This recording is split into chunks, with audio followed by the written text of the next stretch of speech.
உதாரணத்துக்கு ஒரு ஆணுக்கு ஒரு விஷயத்த யோசிக்கணும்னா சொந்தமா யோசிப்பாரு. சொந்தமா யோசிச்சு முடிவெடுத்தா அவருக்கு பிடிக்கும்.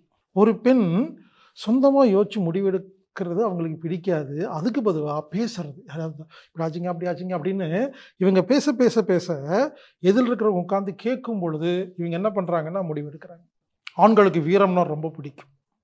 பெண்களுக்கு அழகு, தன் அழகை வர்ணிச்சா பிடிக்கும்.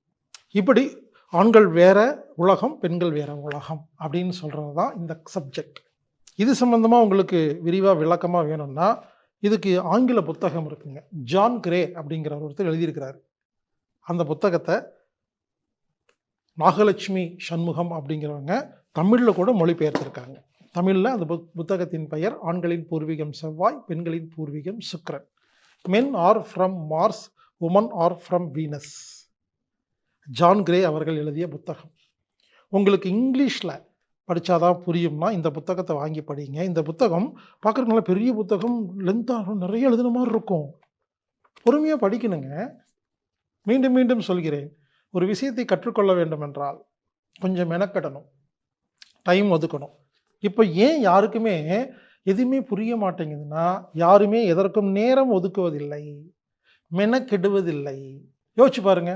நான் இந்த 1 மணி நேரம் கிளாஸ் நடத்தணும்னா பல வருடமாக அதுக்கு மெனக்கெட்டு இருக்கிறேன். இல்லைன்னா இப்படி பேச முடியாது.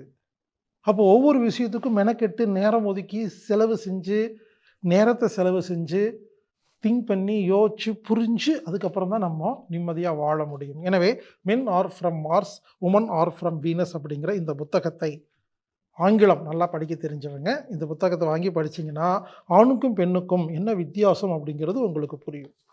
ஆங்கிலம் படிக்க தெரியாதவங்க ஆண்களின் பூர்வீகம் செவ்வாய், பெண்களின் பூர்வீகம் சுக்கிரன் அப்படிங்கிற ஜான் கிரே எழுதிய நாகலட்சுமி சண்முகம் அவர்கள் மொழிபெயர்த்த இந்த அருமையான புத்தகத்தை வாங்கி படியுங்கள்.